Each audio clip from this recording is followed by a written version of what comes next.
ஓம் ஆதித்யாய நமக. வணக்கம்.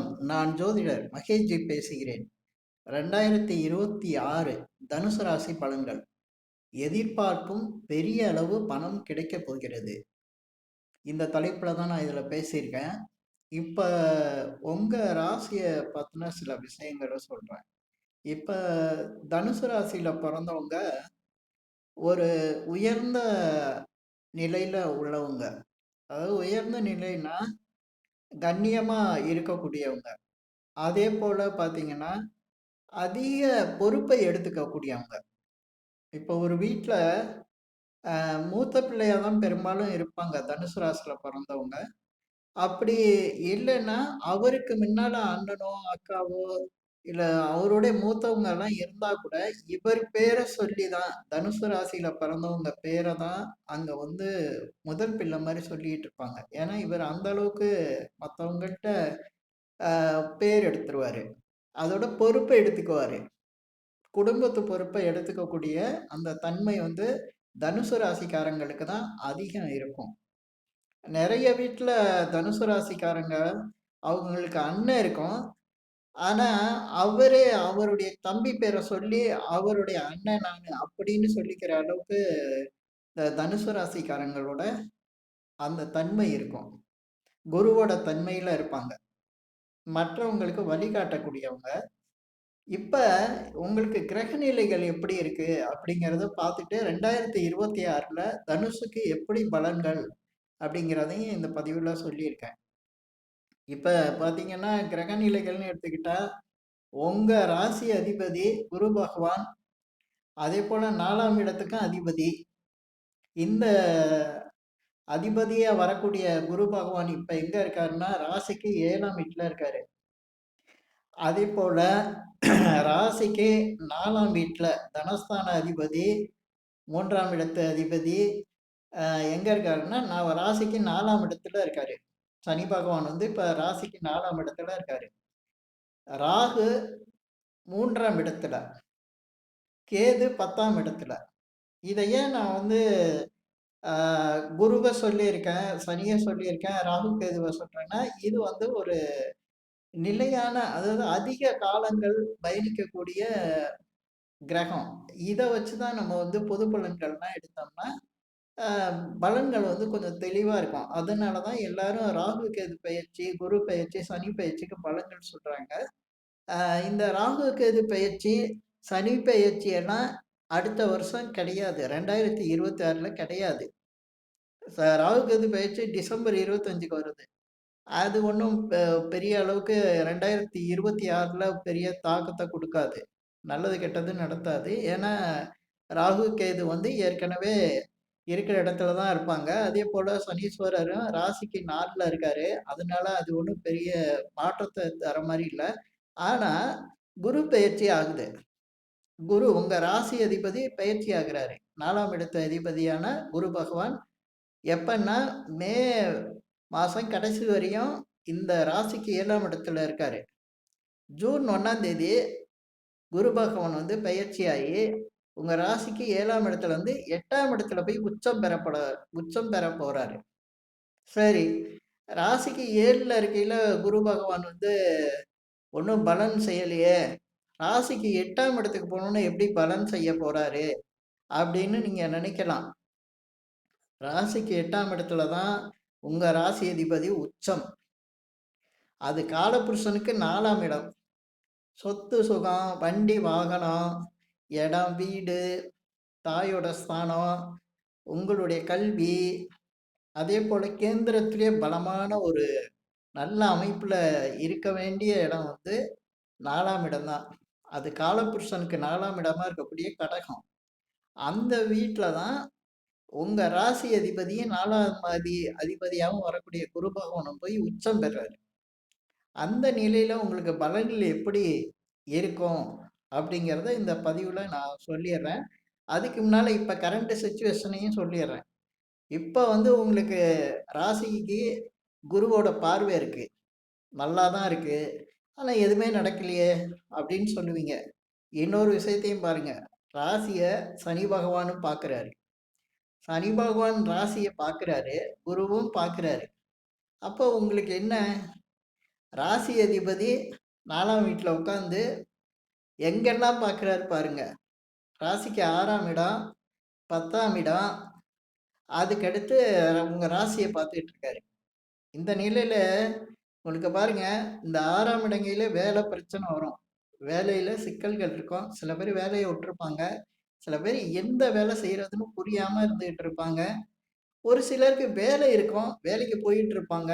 ஆனா வேலையில கொஞ்சம் கடின உழைப்பு இருக்கும். அதிகமா வேலை பார்க்குற மாரி இருக்கும். கஷ்டமா இருக்கும். இல்லன்னா வேலை பார்க்குற இடத்துல மத்தவங்களோட பிரச்சனை இருக்கும். மத்தவங்க தொல்லைகள் இருக்கும். இப்படிதான் உங்களுக்கு ஓடிக்கிட்டு இருக்கும்.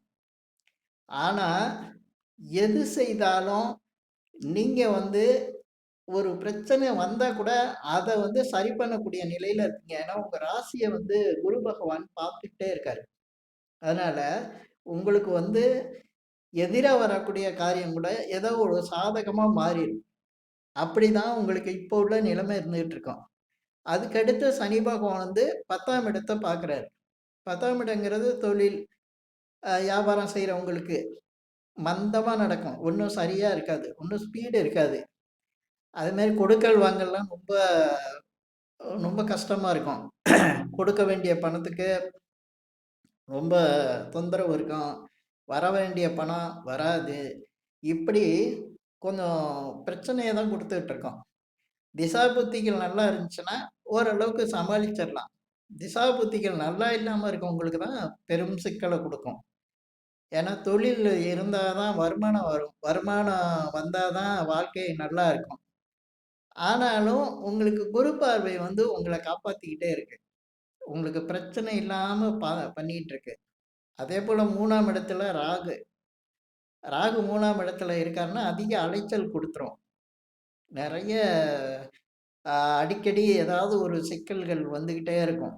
அலைச்சல்னா, நீங்க ஏதாவது ஒரு பிரச்சனைய நோக்கி போய்க்கிட்டே இருக்க மாரியே இருக்கும். 3ஆம் இடத்துல இருக்கக்கூடிய ராகு, சில பேருக்கு வந்து ஆ ஏதாவது ஒரு ஈவென்ட் உங்களுக்கு ஏதாவது ஒரு கட்டாயமா ஒரு இடத்துக்கு நீங்க போய் தான் ஆகணும் அப்படிங்கிற மாரி சில இடங்கள உருவாக்கும். அது நல்லது, கெட்டதுன்னு இருக்கும் அதுல. அந்த மாரி போகக்கூடிய இடம். ஆனா, அங்க நல்லது தான் நடக்கும். என்னன்னா, உங்களுக்கு அங்கேயும் குரு பார்வை இருக்கு. 7ஆம் இடத்துல இருக்கக்கூடிய குரு பகவான் ராகுவையும் பார்த்துட்டு இருக்காரு. அதனால வெளிநாடு சம்மந்தமான வேலையில இருக்கவங்க, வெளிநாடு தொடர்புல இருக்கவங்க, ஐடி துறையில இருக்கவங்களுக்கு இது சிறப்பா இருக்கும். ஐடி துறையில இருக்கிறவங்களுக்கு சிறப்பா இருக்கும். நான் ஏற்கனவே 10ஆம் இடத்த சனி பகவான் பார்க்கலன்னா ரொம்ப சூப்பரா இருக்கும். சனி பகவான் பார்க்கறதுனால பல சிக்கல்கள் இருக்கும். இடமாற்றம், அதேபோல ட்ரான்ஸ்ஃபர் ஆகுறது, ஆ ஒரு வேலைய ஒரு இடத்துல உட்காந்து செய்ய முடியாம 2 இடத்துக்கும் மாறி, மாறி செய்றது. இப்படியெல்லாம் வந்து சில ஆ தொல்லைகள் இருக்கும். 2 இடம்னா, இப்ப வீட்ல செஞ்சுட்டு இருக்கப்ப, வே வேலைக்கு ஆஃபீஸ்க்கு வாங்கம்பாங்க. ஆஃபீஸ்ல செஞ்சுகிட்டு இருக்கப்ப, "நீங்க வீட்லயே செய்யலாமே" அப்படிம்பாங்க. அதேபோல ஆஃபீஸ்ல செஞ்சுட்டு இருக்கும்போது, ஆஃபீஸ்ல கம்பல்சரியா இருந்து செய்யணும்னா, அங்க தொல்லைகள் இருக்கும். வீட்ல வந்து செய்யும்போது, வீட்ல தொல்லைகள் இருக்கும். இப்படி சில பிரச்சனையும் கொடுக்கும். வருமானத்த பொறுத்தவரையும், உங்களுக்கு உங்க தனஸ்தான அதிபதி மறையல. 4ஆம் இடத்துல தான் இருக்காரு. அதனால உங்களுக்கு உங்கள பொறுத்தவரையும் இந்த ஏற்கனவே நான் சொன்ன மாரி வெளிநாடு, இந்த ஏற்றுமதி, இறக்குமதி செய்றவங்க, மீடியா துறையில உள்ளவங்க, மீடியா துறை குறிப்பா மீடியா துறையில உள்ளவங்களுக்கு ரொம்ப நல்லாருக்கும். சினிமா துறையில உள்ளவங்களுக்கு நல்லாருக்கும். அதேபோல டாக்டர்ஸ்லாம் டென்டல் டாக்டர், முக சீரமைப்பு பண்றவங்க, இதெல்லாம் சரி பண்றவங்களுக்கு, அவரு இன்ஜினியரிங்ல வந்து இன்டீரியர் டெக்கரேஷன் பண்றவங்க, ஆ அந்த இன்டீரியரு அது இத பண்ணி குடுக்குறவங்க, அந்த வேலையில இருக்கவங்களுக்கு மிக சிறப்பா இருக்கும். எழுத்து துறையில இருக்கவங்களுக்கு நல்ல இருக்கும். டாக்குமெண்ட் இது பண்றவங்களுக்கு ரொம்ப நல்லாருக்கும். அதேபோல இந்த சனி பகவான் வந்து உங்க ராசிய பார்க்குறது உங்களுக்கு உடல்நிலையை கொஞ்சம் மந்தமாக்கிரும். குழப்பத்தை ஏற்படுத்தும். மனசுல வந்து சில சங்கடங்கள் இருந்துகிட்டே இருக்கும். ஏதோ ஒரு தொல்லை குடுத்துக்கிட்டே இருக்கும். நிம்மதி இல்லாத மாரி தோணும். ஆனாலும் குரு பார்க்குறாரு. குரு பார்க்கறதுனால உங்களுக்கு அதெல்லாம் நிவர்த்தி ஆகிட்டே இருக்கும். கஷ்டங்கள் வந்து விலகிக்கிட்டே இருக்கும். இந்த நிலையில நெக்ஸ்ட் 2026 ஜூன் 1ஆம் தேதி குரு வந்து பயிற்சி ஆகுறாரு. 8ஆம் இடத்துக்கு போறாரு. இந்த 8ஆம் இடங்கிறது காலபுருஷனுக்கு வந்து 4ஆம் இடம். அந்த 4ஆம் இடத்துல இருக்க காலபுருஷனுக்கு 4ஆம் இடம். உங்களுக்கு 8ஆம் இடம். உங்க ராசி அதிபதி உச்சம் பெறாரு. அவர் எங்க பார்க்குறாரு அப்படின்னா, உங்க தனஸ்தானத்த குரு உச்சம் பெற்று பார்ப்பாரு. அதே போல அ 4ஆம் வீட்ல இருக்கிற சனி பகவானையும் குரு வந்து உச்சம் பெற்று பார்ப்பாரு. சனி பகவான குரு பார்த்துட்டாலே உங்களுக்கு எல்லாமே, அதாவது ராசிய பார்க்கிறத விட சனி பகவான பார்க்கிறது, ஏன்னா தனஸ்தான அதிபதி சனி பகவான் உங்களுக்கு. மிக பெரிய அளவுக்கு வந்து நீங்க எதிர்பார்க்கிற பணம் வந்து கிடைக்க போகுது. அத தான் நான் இதுல சொல்லியிருக்கேன். ஏன்னா தனஸ்தான அதிபதியையும் குரு பார்க்கிறாரு உச்சம் பெற்று. தனஸ்தானத்தையும் குரு பார்க்கிறாரு உச்சம் பெற்ற நிலையில. அப்ப ஏதோ ஒரு பெரிய அளவுக்கு பணம், நீங்க எதிர்பார்க்கிற பணம். இப்போ ஒரு சில பேர் வந்து ஆ திடீர்னு கிடைக்கக்கூடிய பணம் கூட இருக்கலாம். ஒரு சிலர் வந்து சொத்துக்கள்லேருந்து வர வேண்டிய பணமா இருக்குன்னு, சிலர் வீடு, இடம் இதெல்லாம் முன்னால விற்க முடியாத சூழ்நிலை இருக்கும். அத விற்கக்கூடிய நிலை இருக்கலாம். சில பேர் வீடே புதுசா வாங்குவாங்க இந்த நேரத்துல. சிலர் வீடு கட்ட ஆரம்பிப்பாங்க. சில பேர் பிளாட்லாம் வாங்குவாங்க. அதேபோல புதிய வாகனம் வாங்குறது. ஏற்கனவே டூ வீலர் வச்சிருந்தா கார் வாங்குறது. இப்ப வெளிநாட்டுல இருக்கவங்களுக்கெல்லாம் வந்து இந்தியாவுல வீடு வாங்குறது, இந்தியாவுல சொத்துக்கள் வாங்குறது, இந்த மாரி எல்லாம் வந்து ஒரு அமைப்பு குடுக்கும். எதிர்பார்க்கிற பெரிய பணம் வந்து உங்களுக்கு கிடைக்கும். ஏன்னா, ராசிக்கு உங்க ராசிக்கு 2ஆம் இடமான தனஸ்தானத்த வந்து குரு பார்க்க போறாரு. அந்த 2ஆம் இடத்துக்கு அதிபதி சனி பகவான் 4ல உட்கார்ந்திருக்காரு. அந்த 4ஆம் இடம்ங்கிறது வீடு, இடம், வாகனத்தெல்லாம் சொல்லக்கூடியது. குரு உட்கார்ந்திருக்கிறது காலபுருஷனுக்கு 4ஆம் இடம். அதனால தான் பெரிய அளவுல நீங்க எதிர்பார்க்கிற பணம் வந்து உங்களுக்கு கிடைக்கும்.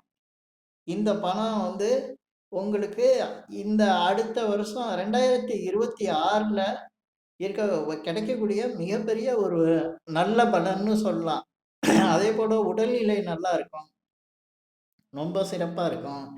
9ஆம் இடத்துல கேது இருக்காரு. 3ல ராகு இருக்காரு. இத வச்சு நம்ம பார்க்கும்போது 3ஆம் இடத்துல இருக்கக்கூடிய ராகு விட 9ஆம் இடத்துல இருக்கிற கேது உங்களுக்கு மிகப்பெரிய அளவுக்கு நல்ல ஒரு பலன குடுப்பாரு. என்னன்னா, வெளிநாடுக்கு போறவங்க, வெளிநாடு விஷயமா தொழில் பண்றவங்களுக்கு இது ஒரு நல்ல வாய்ப்பு. அதே சமயத்துல ஆன்மீக சிந்தனைகள் அதிகரிக்கும். ஆன்மீக சம்மந்தப்பட்ட விஷயங்கள்ல அதிக ஈடுபாடு காட்டுவீங்க. ஆன்மீக தொடர்புல உள்ளவங்க உங்களுக்கு அதிகம் உங்களுடைய நட்புல வருவாங்க. நீங்களும் அந்த ஆன்மீக தொடர்புல இருக்கக்கூடிய ஒரு பெரிய பெ அதாவது ஆன்மீகம் சம்மந்தப்பட்டவங்களோட உங்களுக்கு வந்து பெரிய தொடர்புகள் உண்டாக்கும். அது பல நன்மைகள உங்களுக்கு செய்யக்கூடிய நிலையில இருக்கும். அது மாரி கோயிலுக்கு பல நாட்களா நீங்க செய்ய வேண்டிய அதாவது நீங்க சில வழிபாடெல்லாம் செய்யணும்னு மனசுல வச்சிருப்பீங்க. அந்த வழிபாடுக்கான அந்த வாய்ப்பெல்லாம் உங்களுக்கு கிடைக்கும். நெறைய பேரு வெளிநாட்டுல உள்ளவங்க இந்தியாவுக்கு வந்து பல கோயில்களுக்கு, அதேபோல பல வழிபாடுகள் செய்றதுக்கு, இந்த தனுசு ராசிக்கு அடுத்த வருஷம் வரக்கூடிய பலன்கள் வந்து மிக சாதகமா அமையும். ஏன்னா குரு உச்சம். குரு தான் கோயிலு. 9ல கேது இருக்காரு.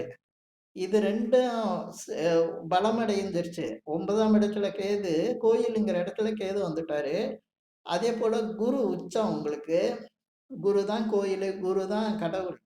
அதனால இந்த தனுசு ராசிக்காரங்களுக்கு இந்த ஆன்மீக பலத்தினாலேயே இந்த எதிர்பார்க்கிற பணம்லாம் மிக ஆ விரைவா கூட கிடைக்கும். ஏன்னா வேண்டுதல்கள் உடனே பலிக்கக்கூடிய அளவுல இருக்கும். அதேபோல சில பேர் இந்த வீடுக்கு கட்டி கட்டுறதுக்கோ, இல்ல வீடு வாங்குறதுக்கோ பணம் குடுத்து அது சிக்கல்கள்ல இருந்தா, அந்த சிக்கல்கள் தீர்ந்து, அந்த பணம் திரும்ப கிடைக்கிறதுக்கான வாய்ப்புகள் வந்து கிடைக்கும். சில பேர் கடன் குடுத்துருக்கலாம். ஏன்னா பணம் சம்மந்தப்பட்ட விஷயங்கள் கையில கடன் குடுத்துருக்கலாம். குடுத்த பணம் திரும்ப கிடைக்கும். சில பேர் கடன் வாங்கியிருக்கலாம். அந்த கடன கட்டுறதுக்கான வாய்ப்புகள் கிடைக்கும். இந்த பதிவுல இப்ப வந்து நான் சொன்ன விஷயங்கள்லாம் உங்களுக்கு வந்து தனுசு ராசிக்கு 2026ல எதிர்பார்க்கக்கூடிய பலன்கள். இந்த பதிவுல இப்ப நான் சொன்ன விஷயங்கள் உங்களுக்கு பிடிச்சிருந்தா ஷேர் பண்ணுங்க, லைக் பண்ணுங்க.